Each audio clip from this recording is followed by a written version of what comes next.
amahoro y'Imana namwe muri ko muradukurikirana mwese muri Burundi Kingdom TV muri BK TV. Uyu munsi sinza kuvuga birebere kubera ko umuntu turi kumwe je kubwanze sishobora kumwambura n'ibirato, sinshobora no kumwegera ngo dushobore kuyaga byinshi, ariko uyu munsi natewe iteka no kwicarana nawe, natewe iteka no kuyaga nawe. Namwe muri ko muradukurikirana nifuza yuko mwoba hafi kugira ngo mushobore kumubona mubone n'uwo ari we, mwumve n'ivyo yaje kutuyagira hano muri BK TV. Kandi nkaba nizeye yuko aza kuva ngaha avuze ati BK TV iragahezagirwa, kandi kuguma twakira abantu nk'aba bahezagiwe, abantu nk'aba novuga babakozi b'Imana n'iteka ridasanzwe bituma ibikorwa byacu biguma bije imbere. Ndakuramukije cyane nyakubaho. Amahoro y'Imana bane nawe.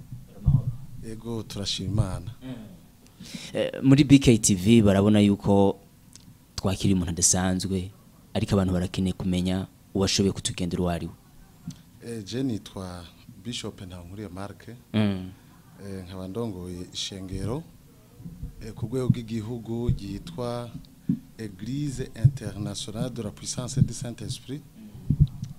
Ego nivyo bikorwa njejwe ishengero nkaba ndariyoboye ku rwego rw'igihugu. Yego murakoze. Yego muncamake muri BK TV twakiriye umukozi w'Imana, ariko rero tumaze kwakira umuntu nkawe abari iteka ridasanzwe hano novuga muri iyi studio ya BK TV, ariko ndibaza yuko hari ikindi gikorwa cakuzanye hano kumbure ngira ngo ushobora kumenyesha n'ariko baradukurikirana igikorwa cakuzanye kugira ngo wiyumvire kuza hano ushobore kuyaga kumbure n'iyimbonesha kure cyo bari gikorwa nyabaki. Bo dufise igikorane itariki 30 c'umusore wacu dukunda cyane yitwa Juste ahazoba ariko aratazira Imana kuri teme ivuga ngo Yesu ni intsinzi. Yego no kuvuga ko tuje kugira ngo tumushigikire hama twifatanye nawe kuri iyo tariki y'uwo munsi aho tuzatuko turavuga ubutumwa bwiza. Yego tumushigikira mu ndirimbo nivuga butumwa biciye mu ijambo ry'Imana. Muncamake ni nk'igiteramo mu yandi majambo. Ni igiteramo turamenyereye hano mu Burundi haba ibiteramo kandi biba bitunganijwe gutandukanye. Ico giteramo canye gitunganijwe gute? Ico giteramo kirimwo abaririmbyi batandukanye. Yego bazoba bariko barahimbaza Imana. No kuvuga ko ni concert. Yego ni concert aho abantu bazoba bariko baragaragaza impano zabo Imana yabahaye. Yego kuririmba gucuraranga. No kuvuga ko berekana intsinzi y'Imana, intsinzi ya Kristo. No kuvuga ko mu ngabire Imana yabahaye murabona ingabire ziratandukanye.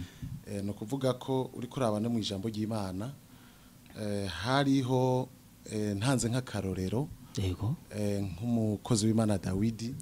Yari umucuraranze akomeye cyane, yakoreshwa n'Imana agacuraranga impuhemu iri muri Sawuli ikiruka hama ikamuvamwo. No kuvuga ko uwo munsi rero bazoba bariko baragaragaza impano zabo kuririmba gucuraranga kugira ngo bagaragaze ubushobozi bwa Kristo. Bazogaragaza ubushobozi bwa Yesu Kristo baciye muri ko kuririmba kandi n'abantu bahavura babitahure. Ariko rero kuri aho nyene hariho abantu benshi bakunda kuvuga yuko ibi bintu by'ibiteramo bisa nibiriko birazamwo izindi nguvu batari bamenyereye, aho benshi bakunda kuvuga bati kubera iki ibiteramo byo guhimbaza Imana basigaye barihisha amafaranga. Mbegisha cyo wanyu ntibazorihisha amafaranga. Oya nta mahera tuzorihisha. Nukuri umuntu azinjira ku buntu. Yego ariko nk'abakozi b'Imana ibi bintu bigize iminsi biba mu biteramo by'abahimbaza Imana hakabaho gutoza amafaranga, ko bwanyu murabona yuko byari bikwiye canke byari bikenewe? Oya ntibikwiye. Yego nukuri muri kahise ka Bibiliya uriko urasoma Bibiliya uraba nukuri mu ngoro y'Imana nta bintu by'amafaranga abantu bavuga ngo binjira ari uko bamanje gutozwa amafaranga. Kumva ijambo ry'Imana ryumvikana ku buntu, abantu baribwirwa ku buntu. No kuvuga ko ntibumva ijambo ry'Imana kugira ngo bamanze batanga amafaranga. No kuri ni kosa. Jamais dans l'histoire de la Bible ivyo ntivyigeze biba. Kubwa nyakubaho umukozi w'Imana avuga ati ibiteramo by'abahimbaza Imana ntibikwiye gutoza amafaranga. Ariko rero nkaca ngaruka hariho abo dukunda gutumira hano bakatubwira bati twebwe dutoza amafaranga kubera ko tutaronka ubufasha buvuye mu masengero. Ati indirimbo tuzisohoye mu studio turi amafaranga, gukora amasanamu urasanga isanamu yamutwaye nk'umuriyoni urenga. Ati rero ubwo buryo nibwo natwe tuba dushaka muri iyo ntumbero. Mu bisanzwe mu bijanye no guhimbaza Imana nta by'amafaranga bijamwe mugabo iyo umuntu akoreshejwe n'Imana hakaba hariho uburyo yakoresheje abantu barashobora kwitanga kuko babohotse mu mutima canke bumvise ko bafashijwe n'iyo concert canke n'ijambo ry'Imana ryarikorera habera bagahezagira uwo muntu ariko batamanje kubwirwa ko mu kwinjira bateza gutanga amafaranga biratandukanye cyane gose umuntu arahezagirwa kubwijambo ry'Imana akacagira inspiration y'ikinatanze agakoreshwa n'Imana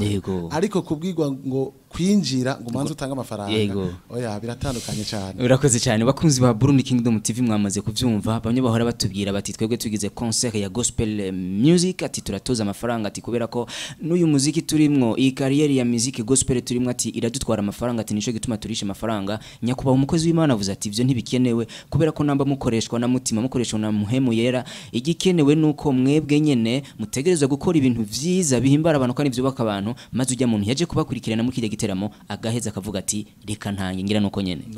ego ndumva yuko hariho ivyo muri ko murategura bidasanzwe ariko reka tuje gato inovuga myitunganyo ry'amasengero atandukanye hano mu Burundi harakunzwe kuvuga novuga yuko amasengero mu gihugu cyacu cy'u Burundi yabaye menshi abantu bakavuga bati hariho umuntu avuga ati ndavyutse arabona yuko afise inzu aciye avuga ati reka inzu yiwanje ndayicemo ivyumba bihingahe iki cyumba reka ndakigira isengero murabona yuko irigwirirana ry'amasengero hano mu gihugu cyacu cy'u Burundi rishobora kungura iki cyane cyane ku bakristo muri rusange mu bisanzwe yego igwirirana ry'amashengero yego ntabwo ari kibi nukugira ngo ubutumwa bwiza buvugwe abari bo bose babwumve ntihagire uwireguza ngo ntiyumvise ijambo ry'Imana ariko mu bijanye n'amashengero birashoboka ugasanga hariho abantu babikora bihamagaye kandi batahamagawe n'Imana mu gikorwa c'Imana rero bisaba umuhamagaro umuhamagaro rero iri mu muhamagaro Imana yaguhamagariye gukora ico gikorwa urawukora n'umutima ukunze nta business iba mu gikorwa c'Imana ego nuko abantu bakwiye kuyobora amashengero ari uko bahamagawe n'Imana bagakoreshwa ivy'Imana igomba ego niko biri je numva mengo natewe iteka no kubakira hano muri studio nico gituma mubona nibibazo ndiko ndidoraguza negeza kubaza ikinjemo kandi ico mbona yuko gitera ikibazo kuri aho nyene mwari ko muravuga yuko hariho kumbure abakozi b'Imana bashobora kuba bakora ico gikorwa bafise profitation yabo kandi bikagaragara yuko baba bariko barazimiza abakristo bamwe kuko ngira ngo ushinze ugo rusengero ukarushinga novuga wisunze kuriko kurondera amafaranga sinibaza yuko uri kurakorera Imana uri kurahenda abantu ariko hariho nabandi bavuga yuko hariho ikintu geruka kubaho ari inkuru ya cyane cyo kubuhinga nguruka n'ubumenyi umupasiteri yavuze yuko ngo azofata yinjiye mu rusengero adatanze umuriyoni ngazo bari umuroberi ariko izi mvugo murabona yuko zihumuriza ku bakristo nukuri nakubwiye ati jamais dans l'histoire de la Bible ego nta hantu umuntu yinjira mu ngoro y'Imana ari uko bamukondisiona ngo utegerezwa kuyinjira ufise amafaranga yego oya mu ngoro y'Imana na hantu abantu babohokera yego baje kurondera agakiza ikintu ca mbere gikomeye mission turiko no kugira ngo tubwire ijambo ry'Imana abantu hama babone ijuru kuzana abantu benshi kuri Kristo Yesu no kuvuga ko kuzana abantu kuri Kristo Yesu ntibisigura kuzana abantu bafise amafaranga harimwe abaza bafise amafaranga n'abatayafise no kuvuga ko mu ngoro y'Imana abantu baza gukira mu buryo bw'impwemo kugira ngo tuzobone kuri wa munsi umwami wacu Yesu Kristo rero no kuvuga ko mu rusengero harinjira abafise amafaranga harinjira n'abatayafise no kuvuga ko objectif ni imwe no kurondera agakiza abo nabo bavuga ko umukristo canke umuntu yinjira mu ishengero aruko afise amafaranga babihenze sinaco mu ijambo ry'Imana ivyo sivyo na gato murakoze namwe kuri ico nyene reka nje ku kikintu bakunda kuvuga ngo abavugishwa b'Imana hariho ibintu vyeze muri kino gihe aho usanga kumbure n'abatunze aya matelefone ngendanwa bakunda kuronka ubutumwa butandukanye ngiyi audio ngo hari ibintu vyabaye nibi ngo nutayirunyikira abantu naba ngo uraza guhura n'ikibazo ugasanga biriko birahungabanya abantu kandi hari n'ivyigeze gushika mu bihe vyahera aho hari umuntu yiyadukije avuga ngo kugira abantu bashobore gukiranya ingwara kanaka ngo nibangwa ngo bagene muri Bibiliya ngo barabe umushasi ibi bintu murabona yuko abakristo bizahava bibagendera gute ntimubona yuko ari ukujuragiriza abakristo kandi benshi bakavuga yuko ababivuga bashobora kuba ari n'abakozi b'Imana yego Kristo Yesu niwe twaboneyemo amahoro niwe rukiza amen no kuvuga ko nta kindi kintu na kimwe tumugereranya yego Kristo wenyene ubwiwe arikwije kandi arashoboye no kuvuga ko kuvugishwa n'Imana birahari kandi ijambo ry'Imana riravyemera mugabo ijambo ry'Imana rivuga ngo musuzume murabe ko iyo mpwemu iva ku Mana no kuvuga ko iyo umuntu ariko aravugishwa bitava ku Mana ntibiba ariko iyo ariko arakoreshwa n'Imana avugishwa ivy'Imana biraba kandi bikagaragara no kuvuga ko rero Kristo wenyene niwe twizigira kandi mwavuze yuko hariho novuga umwanya wo kuririmba abantu bazonezerwa kandi banezererwe mu Mana mwami wacu Yesu Kristo ariko numva umenga ivyo biba ivyo muzotunganya byahora biba nahandi nta bundi buntu novuga de special mushobora kuzorangura abantu bashobora kuvuga bati ibi bintu turumva yuko muri iki giteramo hazoba harimo kumbure ibintu tutari tumenyereye no kuvuga ko muri ico gikorane ni concert no kuvuga ko turashaka kugira ngo hagaragare impano zitandukanye mu buryo bwo gucuraranga no kuvuga ko hazoba hari abaririmbyi bafise ingabire zitandukanye kandi twizigira cyane gose ko bafise impano zikomeye mu buryo bwo kuririmba cyangwa gucuraranga no kuvuga ko igitandukanye muri ivyo vyose nibaza ko benshi bazovyibona nibahashika kandi turanabatumiye cyane gose kugira ngo muze mubone ubugombe bw'Imana kandi muze mubone ko Yesu ari intsinzi mucama ko dusigaye n'utuntu nyene de special ngira ngo abadukurikirana bariko baravyumva ariko rero turiko turasa n'abaja ku musozo reka nje kuri iki kintu c'abaririmbyi aba baririmbira nyene Imana baririmba gospel music nkamwebwe nk'abakozi b'Imana mukurikirana ivy'Imana cyane cyane hano mu gihugu cacu Burundi mubona novuga umwuga wo kuririmbira Imana aba baririmba gospel music uri ku rugero rwahe uravye gushika isaha mu kuririmba ibijanye na gospel hariho ingabire nyinshi zihari kandi uravye nk'ugwaruka cyane cyane ivyo bintu baravyitayeho cyane mugabo ikibazo ni kimwe nkurikiranye ngo ndabeje nk'umukozi w'Imana je ndi n'umuntu akunda ugwaruka cyane gose namana nabo cyane ndabona bafise ingabire zikomeye cyane gose gusa ikintu kimwe kihari nuko hakwiye kuba encadrement yabo izo ndirimbo za gospel zigahabwa ikibanza gikomeye no kuvuga ko abantu bakagaragaza amatara yabo no kuvuga ko ni nka kujya twovuga tuti hariho umuhinga muri mathématique par exemple uwo muntu arabigaragaza mu gihe ari karigisha icigwa ca mathématique abantu bakavuga turiya mu professeur arazi mathématique no kuvuga ko arafise aha bikorera hagaragara no kuvuga ko aba nabo birasabwa yuko bakorerwa encadrement bakabara abantu bazwi indirimbo za gospel zigahabwa ikibanza no kuvuga ko mbere mu gihugu cacu n'igihugu Imana yagiriye neza kandi yahezagiye gifise amasezerano meza ku Mana no kuvuga ko mbere ni n'ibintu byo gusengera kugira ngo izi gospel aba baririmbyi bahabwe ikibanza gikwiye kugira ngo izi gospel zibe nyene zimenyekane kuko mu bisanzwe mu Burundi impano zirahari uri kuraraba hariho nk'abaririmbyi bakomakomeye bazi kurimba cyane na cyane cyane nk'aba ba Justin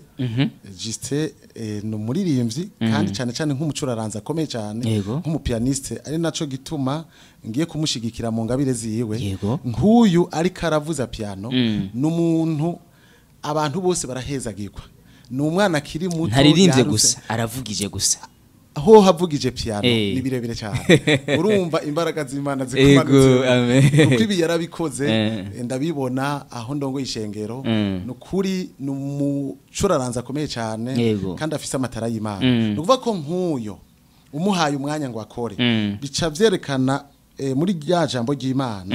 ryo muri Samuel wa mbere igice ca 16 ku murongo wa 23 aho Dawidi yacuraranga impwemu mbi iri muri Sauli ikacimuvamo no kuvuga ko abantu nk'aba rero turabakeneye kuko izi ngabire zirashobora gutuma impwemu mbi ziruka kandi abantu bagakira mu izina ry'umwami wacu Yesu turiko turaraba amasanamu y'amavideo ari karasohoka hariho abavuga yuko bibagora gutandukanya izi za profane bavuga ngo baririmbira ivy'isi niza baririmbira Imana bakavuga bati ni gute umuririmbyi aririmba indirimbo z'Imana ashobora kugira ibintu vy'amadred ashobora gushirako amatatuage ashobora gushirako amahereni iki kintu mwebwe nk'abakozi b'Imana mu kivuga kiki Bo je nk'umukozi w'Imana reka ndakivuge nk'umukozi w'Imana uko ndakizi kandi nisunze ijambo ry'Imana no kuvuga ko akaranga k'umuntu w'Imana karahari yego nka jewe ndabikubwiza ukuri ivyo madrede uri umuntu uvuga ijambo ry'Imana uririmbira Imana ivyo sivyo no kuvuga ko umwiza n'umuco biratandukanye no kuvuga ko ivyo madrede ivyo nivyo abandi bantu ariko umwifato w'abantu bavugira Imana yego no kuri urakwiye kuba umwifato w'abantu b'Imana no kuvuga ko ivyo maherena domeme kuko umuntu w'Imana bari umuntu w'Imana no kuvuga ko umwifato wacu wonyene urashobora gutuma abantu benshi bashobora guhinduka rero mu gihe twishushanije n'abisi abisi baririmba indirimbo bafise amadrede twe natwe abantu b'Imana tukambara dufise amadrede urabona za pantaro za deshire hari hasi urabibona bijya bintu no kuri iryo jambo ry'Imana twovuga nta gaciro ryo barifise mu camake n'abantu byo bagora gutandukanya baririmba ivy'isi n'abaririmba Imana yego no kuvuga ko rero abantu b'Imana n'ab'Imana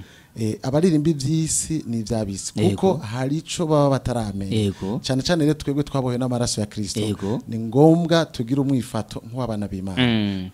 murakoze cyane numva umengo nashobora kubashimira kuri izo mpanuro muhejeje gutanga ngira ngo abariko baradukwikira bamaze gutahura aba baririmba gospel bamaze kumva impanuro muhawe n'umwungere uyu mukozi w'Imana yatugendeye hano muri BKTV nyakubaho sinzi ko hari akajambo mwosozerera ko kubera ko dushobore gusiga inzira amavuta yego murakoze cyane hama natewe iteka no kuba hano ni ryambere nje hano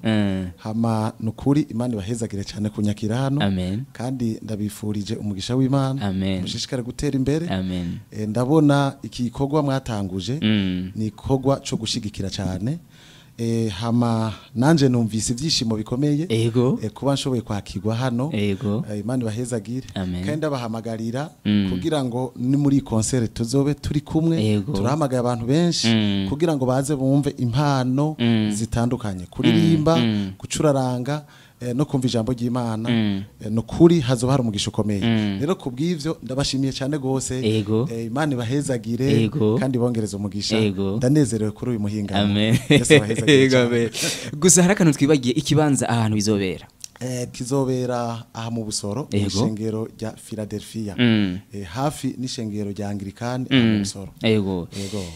bakunzi ba Burundi Kingdom TV namye novumenga noshobora kubashimira mwavyumvise impanuro yatanze kuri twese kuba Kristo impanuro yatanze kubaririmbira Imana mwumvise na event canke evenement canke igiteramo bariko baratunganya aho kizobera mu rugo rusengero ruri mu Busoro nkuko bivuze itariki mwayumvise kwinjira bo bavuze yuko ntibikenewe ko barisha amafaranga we ni wahashika kumva umengo wahimbawe ni uzovuga ati mbega ntangiki shimira Imana iki nuvumengo noshobora kubashimira cyane ndabakengurukire cyane murakoze nawe ahanje reka ndabashimire cyane ndazi ko mwamaze kugira subscribe wamaze kugira comment wamaze kugira share ndazi ko benshi bamaze kuyibona nuvumengo ndabashimira cyane mwarahezagiwe amen